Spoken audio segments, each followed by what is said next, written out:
Hello ਦੋਸਤੋ, ਸਵਾਗਤ ਹੈ ਦੋਸਤੋ ਤੁਹਾਡਾ ਮੇਰੇ ਚੈਨਲ ਦੇ ਵਿੱਚ। ਦੋਸਤੋ, ਅਗਰ ਤੁਹਾਡਾ ਵੀ ਜੈਡ ਪਲਾਂਟ ਦੇ ਪੱਤੇ ਪੀਲੇ ਪੈ ਕੇ ਝੜ ਰਹੇ ਆ ਜਾਂ ਸਰਦੀਆਂ ਵਿੱਚ ਤੁਸੀਂ ਜੈਡ ਪਲਾਂਟ ਦੀ ਕੇਅਰ ਕਿਵੇਂ ਕਰੋਗੇ ਜਾਂ ਇਸ ਦੀ ਕਟਿੰਗ ਕਿਵੇਂ ਲਗਾ ਸਕਦੇ ਹੋ, ਅੱਜ ਇਸ ਵੀਡੀਓ ਵਿੱਚ ਤੁਹਾਨੂੰ ਦੱਸਾਂਗਾ। ਦੋਸਤੋ, ਅਗਰ ਤੁਸੀਂ ਮੇਰੇ ਚੈਨਲ ਨੂੰ ਹਜੇ ਤੱਕ ਸਬਸਕ੍ਰਾਈਬ ਨਹੀਂ ਕੀਤਾ ਹੈ ਤਾਂ ਉਸ ਨੂੰ ਸਬਸਕ੍ਰਾਈਬ ਕਰ ਲਓ ਤੇ ਬੈਲ ਆਈਕਨ ਨੂੰ ਜ਼ਰੂਰ ਦਬਾ ਦਿਓ। ਦੋਸਤੋ, ਜੈਡ ਪਲਾਂਟ ਇੱਕ ਸਕੂਲੈਂਟ ਪਲਾਂਟ ਹੁੰਦਾ ਹੈ। ਅਗਰ ਤੁਸੀਂ ਧਿਆਨ ਨਾਲ ਦੇਖੋਗੇ ਤਾਂ ਇਸ ਦੇ ਪੱਤਿਆਂ ਦੇ ਵਿੱਚ ਇੱਕ ਪਾਣੀ ਹੁੰਦਾ ਹੈ, ਜੈਲ ਹੁੰਦੀ ਹੈ। ਅਗਰ ਤੁਸੀਂ ਇਸ ਪਲਾਂਟ ਨੂੰ ज़्यादा ਪਾਣੀ ਦਿਓਗੇ ਤਾਂ ਇਸ ਦੇ ਪੱਤੇ ਪੀਲੇ ਪੈ ਕੇ ਝੜ ਜਾਣਗੇ। ਇਸ ਲਈ ਦੋਸਤੋ, ਸਰਦੀਆਂ ਦੇ ਵਿੱਚ ਤੁਸੀਂ ਆਪਣੇ ਪਲਾਂਟ ਨੂੰ ਪਾਣੀ ਬਹੁਤ ਘੱਟ ਦਿਵੋ। ਜਦੋਂ ਪਲਾਂਟ ਦੀ ਮਿੱਟੀ ਸੁੱਕ ਜਾਂਦੀ ਹੈ ਉਸ ਟਾਈਮ ਹੀ ਇਸ ਨੂੰ ਪਾਣੀ ਦਿਵੋ। ਇਹ ਦੋਸਤੋ ਮੇਰਾ 2 ਤੋਂ 3 ਸਾਲ ਪੁਰਾਣਾ ਪਲਾਂਟ ਹੈ। ਇਸ ਦੇ ਹੀ ਇਹ ਕਟਿੰਗਾਂ ਲਗਾ ਕੇ ਮੈਂ ਪਲਾਂਟ ਤਿਆਰ ਕੀਤੇ ਹਨ। ਤੁਸੀਂ ਦੇਖ ਸਕਦੇ ਹੋ ਇਹ ਪਲਾਂਟ ਮੇਰੇ। ਦੋਸਤੋ, ਅਗਰ ਗੱਲ ਕਰੀਏ ਇਸ ਦੀ ਪਲੇਸ ਦੀ, ਇਸ ਨੂੰ ਕਿਸ ਜਗ੍ਹਾ ਤੇ ਰੱਖਣਾ ਚਾਹੀਦਾ ਹੈ, ਤੁਸੀਂ ਇਸ ਨੂੰ ਸਵੇਰ ਦੀ 2 ਜਾਂ 3 ਘੰਟੇ ਦੀ ਧੁੱਪ ਵਿੱਚ ਰੱਖੋ, ਜਿਸ ਦੇ ਨਾਲ ਇਸ ਦੇ ਪੱਤਿਆਂ ਦੀ ਸ਼ਾਈਨਿੰਗ ਤੇ ਇਸ ਦੇ ਵਿੱਚ ਗਰੋਥ ਵਧੀਆ ਹੋਵੇਗੀ। ਕਈ ਲੋਕ ਬੋਲਦੇ ਹਨ ਕਿ ਇਹ ਜੈਡ ਪਲਾਂਟ ਇਨਡੋਰ ਪਲਾਂਟ ਹੁੰਦਾ ਹੈ, ਕਿ ਇਸ ਨੂੰ ਤੁਸੀਂ ਹਫਤੇ ਦੇ ਵਿੱਚ ਇੱਕ ਵਾਰ 1-2 ਘੰਟੇ ਦੇ ਲਈ ਬਾਹਰ ਕੱਢ ਦਿਓ। ਲੇਕਿਨ ਨਹੀਂ, ਅਗਰ ਤੁਸੀਂ ਇਸ ਨੂੰ ਸਵੇਰ ਦੀ 2 ਜਾਂ 3 ਘੰਟੇ ਦੀ ਧੁੱਪ ਵਿੱਚ ਰੱਖੋਗੇ ਤਾਂ ਇਸ ਦੀ ਵਿੱਚ ਗਰੋਥ ਬਹੁਤ ਵਧੀਆ ਹੋਵੇਗੀ। ਤੁਸੀਂ ਦੇਖ ਸਕਦੇ ਹੋ ਮੇਰਾ ਪਲਾਂਟ ਆਊਟਡੋਰ ਹੀ ਪਿਆ ਹੈ। ਹੁਣ ਗੱਲ ਕਰਾਂ ਦੋਸਤੋ ਫਰਟੀਲਾਈਜ਼ਰ ਦੀ। ਇਸ ਨੂੰ ज़्यादा ਖਾਦ ਜਾਂ ਫਰਟੀਲਾਈਜ਼ਰ ਦੀ ਜ਼ਰੂਰਤ ਨਹੀਂ ਪੈਂਦੀ ਹੈ। ਤੁਸੀਂ ਹਰ 10-15 ਦਿਨ ਬਾਅਦ ਇਸ ਨੂੰ 2-4 ਦਾਣੇ DAP ਦੇ ਪਾ ਦਿਆ ਕਰੋ। ਹੁਣ ਕਰਾਂ ਇਸ ਦੀ ਪ੍ਰੋਬਲਮਸ ਦੀ। ਦੋਸਤੋ, ਇਸ ਦੇ ਵਿੱਚ ਮਿਲੀ ਬਗਸ ਦਾ ਅਟੈਕ ਹੁੰਦਾ ਹੈ। ਜਿਵੇਂ ਤੁਸੀਂ ਆ ਦੇਖ ਸਕਦੇ ਹੋ, ਇਹ ਵਾਈਟ ਇਹ ਮਿਲੀ ਬਗ ਹੈ। ਇਸ ਤੋਂ ਬਚਣ ਦੇ ਲਈ ਤੁਸੀਂ ਇਸ ਦੇ ਉੱਤੇ ਨਿੰਮ ਆਇਲ ਦਾ ਸਪਰੇਅ ਕਰ ਸਕਦੇ ਹੋ। ਨਿੰਮ ਆਇਲ ਦੇ ਵਿੱਚ ਥੋੜਾ ਜਿਹਾ ਬੇਕਿੰਗ ਸੋਡਾ ਤੇ ਲਿਕੁਇਡ ਸੋਪ ਪਾ ਕੇ ਉਸ ਦੀ ਸਪਰੇਅ ਕਰ ਸਕਦੇ ਹੋ।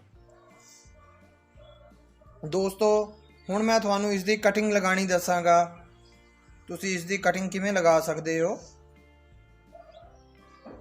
ਜੈਡ ਪਲਾਂਟ ਦੀ ਕਟਿੰਗ ਲੈਣ ਦੇ ਲਈ ਦੋਸਤੋ ਤੁਸੀਂ ਬਹੁਤ ਸਖਤ ਟਾਹਣੀ ਨਹੀਂ ਲੈਣੀ ਇਸ ਦੀ। ਜਿਵੇਂ ਤੁਸੀਂ ਦੇਖ ਸਕਦੇ ਹੋ ਮੇਰੀ ਇਹ ਵਾਲੀ ਟਾਹਣੀ ਹੈ। ਤੁਸੀਂ 2 ਤੋਂ 4 ਇੰਚ ਦੀ ਟਾਹਣੀ ਲੈ ਲੈਣੀ ਹੈ। ਦੇਖੋ, ਮੈਂ ਕੈਂਚੀ ਦੇ ਨਾਲ ਇਸ ਨੂੰ ਇਸ ਜਗ੍ਹਾ ਤੋਂ ਕਟਿੰਗ ਕਰ ਰਿਹਾ ਹਾਂ। ਇੱਕ ਇਹ ਦੇਖ ਸਕਦੇ ਹੋ ਤੁਸੀਂ ਇਸ ਦੀ ਬੌਨਸਾਈ ਵੀ ਬਣਾ ਸਕਦੇ ਹੋ। ਇਹ ਦੇਖੋ, ਠੀਕ ਹੈ ਜੀ। ਇਹ ਮੈਂ 3 ਕਟਿੰਗਸ ਇਸ ਦੀਆਂ ਲੈ ਲਈਆਂ ਹਨ। 1 2 ਤੇ ਇੱਕ ਇਹ ਆ। 3 ਕਟਿੰਗਸ ਤੁਸੀਂ ਦੇਖ ਸਕਦੇ ਹੋ। ਇਸ ਤਰ੍ਹਾਂ ਦੀ ਕਟਿੰਗ ਤੁਸੀਂ ਲੈਣੀ ਹੈ ਇਸ ਦੀ। ਤੁਸੀਂ ਦੇਖ ਸਕਦੇ ਹੋ ਮੈਂ ਗਰੋਇੰਗ ਬੈਗ ਦੇ ਵਿੱਚ ਨੋਰਮਲ ਮਿੱਟੀ ਤੇ ਰੇਤਾ ਮਿਕਸ ਕੀਤੀ ਹੈ। 50% ਤੁਹਾਡੀ ਗਾਰਡਨ ਦੀ ਮਿੱਟੀ ਹੈ ਤੇ 50% ਰੇਤਾ ਹੈ। ਹੁਣ ਮੈਂ ਇਸ ਦੇ ਵਿੱਚ ਪਹਿਲਾਂ ਪਾਣੀ ਪਾ ਦੇਵਾਂਗਾ, ਕਿਉਂਕਿ ਇਸ ਦੀ ਮਿੱਟੀ ਉਸ ਟਾਈਮ ਤੱਕ ਅੱਛੀ ਤਰ੍ਹਾਂ ਸੈੱਟ ਹੋ ਜਾਵੇਗੀ। ਦੋਸਤੋ, ਇਹ ਜੋ ਕਟਿੰਗ ਸੀਗੀ, ਇਹ ਕਟਿੰਗਸ ਜੋ ਲਈਆਂ ਸੀਗੀਆਂ, ਇਸ ਦੇ ਪੱਤੇ ਤੁਸੀਂ ਰਿਮੂਵ ਕਰ ਦੇਣੇ ਹੈ ਇਸ ਤਰ੍ਹਾਂ। ਠੀਕ ਹੈ ਜੀ। ਇਹ ਦੇਖ ਸਕਦੇ ਹੋ ਰਿਮੂਵ ਕਰਨੇ ਇਸ ਲਈ ਜ਼ਰੂਰੀ ਹੁੰਦੇ ਹਨ, ਜੋ ਟਾਹਣੀ ਵਿੱਚ ਨਿਊਟ੍ਰੀਸ਼ਨ ਹੈ ਉਹ ਸਾਰਾ ਪੱਤਿਆਂ ਵਿੱਚ ਚਲਾ ਜਾਵੇਗਾ। ਠੀਕ ਹੈ ਜੀ।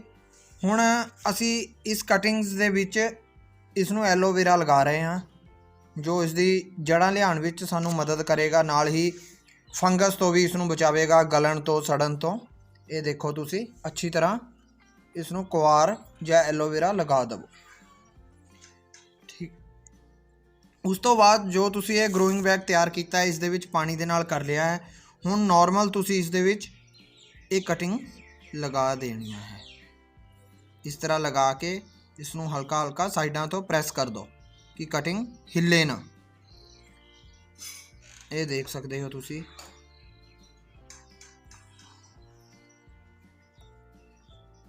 ਇਸ ਤਰ੍ਹਾਂ ਇਹ ਤੁਹਾਡੀਆਂ ਕਟਿੰਗਸ ਲੱਗ ਕੇ ਰੈਡੀ ਹੈ। ਹੁਣ ਤੁਸੀਂ ਇਸ ਨੂੰ ਸੈਮੀ ਸ਼ੇਡ ਏਰੀਆ ਵਿੱਚ ਰੱਖ ਦੇਣਾ ਹੈ, ਜਿੱਥੇ ਛਣ ਕੇ ਧੁੱਪ ਆਉਂਦੀ ਹੋਵੇ। ਉਸ ਤੋਂ ਬਾਅਦ ਤੁਸੀਂ 1 ਮਹੀਨੇ ਬਾਅਦ ਇਸ ਦੀ ਗਰੋਥ ਨੂੰ ਦੇਖੋਗੇ ਕਿ ਇਸ ਦੀ ਗਰੋਥ ਹੋਣੀ ਸ਼ੁਰੂ ਹੋ ਗਈ ਹੈ। ਦੋਸਤੋ, ਅਗਰ ਤੁਹਾਨੂੰ ਮੇਰੀ ਵੀਡੀਓ ਤੇ ਇਨਫੋਰਮੇਸ਼ਨ ਵਧੀਆ ਲੱਗੀ ਹੋਵੇ ਤਾਂ ਪਲੀਜ਼ ਮੇਰੇ ਚੈਨਲ ਨੂੰ ਸਬਸਕ੍ਰਾਈਬ ਕਰੋ, ਵੀਡੀਓ ਨੂੰ ज़्यादा तो ज़्यादा शेयर करो। Thank you.